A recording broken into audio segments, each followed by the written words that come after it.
most interesting things that I've learned about Yu-Gi-Oh recently is that there are a lot of mechanics that aren't really used. What comes to mind are the obvious ritual mechanics and flip summoning. But a recent deck actually turned one of those into a really competitive strategy. And that's not Voiceless Voice. I know, surprising. The one deck with the Omni Negate isn't really competitively viable right now in a land of robots that are somehow Hyros and the standard Konami waifu card. This archetype is known as Mimigouls, and they're an interesting set of flip monsters that actually turn the idea of flip summoning on its head. See, normally with flip monsters, when you place them down on your side of the field, they have an effect that either stops your opponent from doing a specific action, destroying a card, or even milling a card from your deck to graveyard. But Mimigouls work differently. Instead of you setting them to your field, you're setting them to your opponent's. In this video, I'll be going over my deck list that has been seeing some pretty good results at my local, as well as going over some interactions that might give you some trouble if you plan on running this as your next pet deck. Before we start, I would like to just say, thanks to all the love and support I've been getting on these videos lately.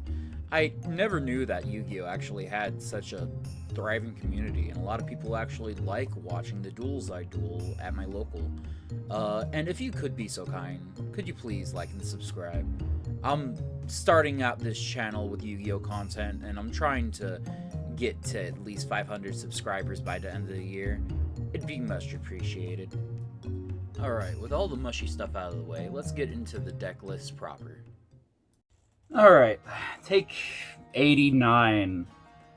Too many people were being loud in the house, so I had to go outside on the porch to actually do this deck review. Alright, so to start off, we're going to be playing 3 copies of Mimigoul Dragon. Crazy card. Not only when it's over on your opponent's side of the field does it destroy every monster that is non-Mimigoul, it also searches out every single Mimigoul spell and trap. Really good starter. Always played at 3, you always need it. Next 3 of is our Mimigoul Archfiend. Really crazy card. On your opponent's side of the field, it is a hand rip, and you get to draw one, which is nuts. But also it flips over your monsters that are face down on the opponent's side of the field. So you force them to activate an effect. Not only does that allow you to talent / thrust them, you also, if it's another Archfiend, just get to you get to hand rip them as well. So you can hand rip them twice with the talents and the Archfiend. Really crazy combo, really good card. That is why we play it at 3. Next up, we have Mimigoul Fairy. Underrated card. Its effects are very simple. If you control Mimigoul, you can summon her for free. Along with that, if it is flip summoned on their side of the field, they cannot activate effects from monsters that were special summoned from the hand. Really good card against certain archetypes. Right now, there are a lot of decks that summon from the graveyard, unfortunately, which kind of stops that interaction. But for stuff like Yugioh, really good answer to that deck. It stops their search shenanigans from the hand. Next up, we have our one-ofs. The first one-of, which is the face of the deck, Mimigoul Master. I really wish this was a better card. The search of any Mimigoul monster is really good, and it can't be destroyed when you control Mimigoul or they control a face down. Both of these effects make it a really good monster, but in archetype, it's really kind of bad. Well, for the first reason, it's a level 4. You can't rank up. You can't exceed summon with it, because all the Mimigoul archetype monsters are level rank 1 monsters. So that really kind of just makes it worse than what it should be, along with the fact that you have to use a normal summon for it. If there were better ways of getting it out with without having you use your normal summon, I would definitely run this at 3, but honestly, it's good at 1 where it stays, which is, where it's going to stay until we actually get a better way of summoning it out. Oh, it also can flip over monsters on your opponent's side of the field at quick effect speed on their turn. Which is really good if you have a lot of effects that you want to go off and you don't want to just leave them sit there. Next one of Mimigoul Armor. Pretty much like Fairy, they control anything. You get to summon it for free out of the hand. Its flip effect is that your monsters no longer get destroyed in battle. Mimigoul's Slime, really cool effect. I wish this was a better card. Like the other two, there's a way of summoning it out when they control more monsters than you. And along with that, when it's flip summoned, you can summon 1 Mimigoul directly from the deck. Really good card if you're missing Master and you want it on the field, or let's say Cerberus to protect your spell cards. Next, speaking of which, is Cerberus. Cerberus, when it's summoned to your field, they cannot target your spell or trap cards with effects that are Mimigoul cards. Really good card. Specifically, it says your opponent cannot target face-up spells you control with card effects. So just the spells. You only have 1 spell that you really want to protect, but really good to protect your spells. Along with that, it also mills the top 3 cards of their deck so that you can see what they're playing. The only downside is that it banishes them. So if you're playing against Malice, it's just they get free Malice interaction off of that. Bright side, you do get to summon 1 of them to your field and negate their effects for the turn. So you kind of get to steal their cards at the same time. Next up, we got the spells. We're gonna kind of reverse it for a little bit because we only have 1 of spell in the entire deck, and that is Mimigoul Charm. Really cool card. Basically what it does is that whenever your opponent flip summons something, you get to take 1 random card from their extra deck, summon it to your side of the field. Effects are negated that turn, but god, this is such a cool card. You can essentially just steal their boss monsters. It's not really good against decks like Mitsurugi, but if you're going against Ryziel and you steal one of their Xyz monsters, or like something like a SP Little Knight, really crazy card. Next, the 3 ofs. Custom card for the deck. Mimigoul Maker. Mimigoul Maker is crazy. Not only does it set 1 face down card to their field, so that's any Mimigoul, you also get to add 1 and then summon any Mimigoul that you have in your hand at the time, or the one that you just added. Only downside, it loses to Ash, it loses to Droll if you're under Droll, and it also loses to the bane of this deck's existence, Impulse. Because Impulse, what it does, for those that don't know, Impulse locks you out of certain attributes of cards, and it just so happens that they can be locked out of Earth attribute. They can no longer activate the effects of the monsters you give them, and you really want them to activate those effects. Other thing about this card, while it's in the grave, you can banish it to flip over 1 face down they control. That's on a special summon.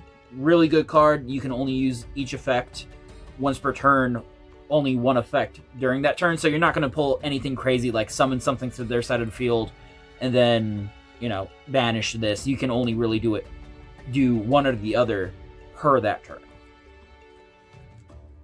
Really good card, though. Next 3 of is Mimigoul Dungeon. If you play this deck, you love this card. If you play against this deck, you hate this card. Essentially, what it does is that if they control a face down, cannot normal summon. If they control a face down, anything that's special summoned cannot attack this turn. Really crazy card. It also gives a boost to your Mimigoul monsters. Their defense gets added to their attack, and it's just crazy. Not only that, it's also a searcher. Also, a lot of people mess this up. It is a ignition searcher, so you can activate the card but not activate the effect. So it kind of hard loses to Ghost Ogre, but also you can get people to pull the trigger too early, destroy the card, you have another copy of the card, you can activate the effect, the search. Really good card. Next up, we have Mimigoul Room. Mimigoul Room, crazy card. Another one of those custom-made cards just for the archetype. Basically what it does is that you can either summon to your side of the field or your opponent's side of the field in face-down defense position a Mimigoul monster. And if they control a face-down card, you can book a moon one other monster. It's pretty self-explanatory what this card's trying to do. You have Dungeon on the field, and you basically just want to give them a monster they can't flip up because it was summoned that turn. Really good card. It also, if it's in the graveyard, it can banish itself to return all the Mimigoul cards you currently control back to the hand. Really good recursion, really good card, custom made for this archetype. I just gotta say, these cards really work well together, and the craziest thing about Mimigouls is that they are generic as hell. They don't lock you into anything, they don't lock you into Earth, they don't lock you into only flip monsters. You can put pretty much any other engine in this deck. Personally, this is a pure version, because I like running it pure, but any other side engine that just generically works good, you can put it in there and you can see results. Next up is the non-Mimigoul engine, which, for those that don't know, is usually just hand traps, one-of cards. A lot of one-of cards this format due to the recent ban list. So, right off the gate, 3 Droll and Lockbird. Cracked card, lock your opponents out of adding their turn, really good. Ash Blossom, because, Ash Blossom. If I have to explain Ash Blossom to you, you're very new to the game. Nibiru, with all the summoning that's happening this season, we're going to see a lot of Nib tokens. That is basically going to be everyone's end board at this rate. 3 Impermanence, because, well, Impermanence. Same with Ash Blossom. Negating monsters is fun. We have 3 Thrust, because the recent ban list has put our talent to 1. Which really sucks for this deck, because talents was really cool. You could hand rip them twice with Archfiend. It doesn't really affect this deck as much as other decks, because, again, the whole theme of the deck is making them flip over monsters. So you can force them to activate a monster effect, technically, so that you could go Thrust into talent, or you could search out any other generic trap or spell. Fun fact about that is that both the spells that are custom made for this deck, the Maker and the Trap Room, are normal spells and traps. So you can actually add more engine to your hand off a Thrust, which is crazy good. Last up, we got the one-ofs. 1 for 1, obvious reasons. They're all level 1 except for Master. Crossout Designator. This is still good in this deck because you don't want to be drolled and you don't want to be ashed. So it's always good to see this. You're not going to cross out any crossouts, unfortunately. That funny interaction is gone, but yeah, really, really decent card. Recommend having it in the deck. 1 Terraforming, obvious reason. You want to get the Mimigoul Dungeon, and that just gives you an extra copy. And Called by the Grave. Again, obvious reason. They ash you, or Effect Veiler you, or Droll you. You don't want that. You don't want to be under that. So you're going to Call by the Grave that every time. Alright, now for the extra. This is a very fluid extra deck. You can literally play a lot of extra stuff in there because there are only 3 cards that you need for the Mimigoul archetype that are in archetype. So, very flexible. Again, you're not locked into Xyz. Really crazy how much flexibility you have with this deck. So, to start off, we got 2 Mimigoul Giants. Really good card. Not only does it search any Mimigoul card, period, monster, spell, otherwise, also up to the number of face-down cards they control, you can detach 1 material and pop face-up cards they control, and it burns them for 1,000 damage. This card goes crazy in time. You can burn them for about 3k, and then they can just not recover from it. Also, it gives the added effect of that any non-Xyz Mimigoul monsters you control, you can attack directly with them. So the field spell already gives them a buff. You're hitting them for like 3k, 4k directly through any monster they control. Really cool card. Last of the Mimigoul archetype is Mimigoul Throne. Basically what it is a searcher for master. It's also up to the number of materials it had. Quick effect, attach the master, and then you can return that many cards to the respective owner's hands. Really cool card. It really helps with the whole board wipe scenario that happens a lot with Mimigouls. Let's say they have a little too many monsters and you want to, summon more face down to their field. Just pop this bad boy out and you can return up to 2 back to hand. Really good card. Alright, the rest, spoiler alert, are generic as hell. Again, this deck is very fluid. It's very easy to put anything in this deck. Excuse my brother, he's autistic in the background. And I don't mean that derogatorily. He's, like, literally severe, profound autistic. We got the bird. The bird is basically a stall tactic. 2 level 1s, and they cannot attack through it. They set up their board, and hopefully you get good engine next turn. Really good in time. Number 31, Pain of Punishment. Really cool card. Honestly, if I didn't know better, I'd say this is an archetype, because literally, it can flip over all the face-down cards your opponent currently controls. Really cool card. You give them a bunch of face-down cards, you flip them up all at once, everything resolves at once. Really crazy. We got the Nightingale. Again, just sort of stall tactic / trying to get the game as fast as possible. Downward Magician. Really good card. You can make Zeus with 4 materials really easy with Downward Magician. Speaking of which, Zeus. Because, it's a Xyz deck, why wouldn't you play Zeus? Typhon, because, a lot of times, unfortunately, with this deck, you might end on just one monster, because they just had a little bit too much interruption. Typhon's a good option to get into so that their big boss monsters can't do anything, and you can just return 1 card on the field back to the hand. Really niche scenario doing that. You might want to return a Mimigoul that you summon to their side of the field so you can summon it to your side. Or they just have a big thing you just want to get rid of. Really good card. Anima, because obviously we have a bunch of level 1s. Why wouldn't we want to steal Nib token when we make it? Little Knight, because, Little Knight, banish 1 card they control, 1 card you control, or if you summon it with Anima, you can banish on the turn it was summoned.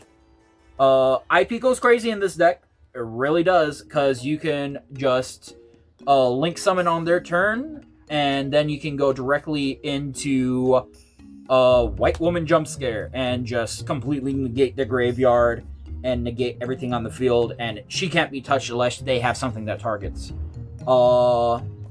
Just a generic other level link 2 that I put in there was Nightmare Phoenix. It really helps when you're in one of those grindy games that you have to get rid of their back row. Also, you can link into a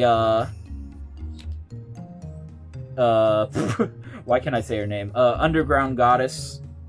And then you can draw 1 after, which is really nice. That is the extra. Let's get into the side. Now, the side is very liquid. The one thing that I do recommend for this side is that you definitely need 3 full of loss. It's really good going second.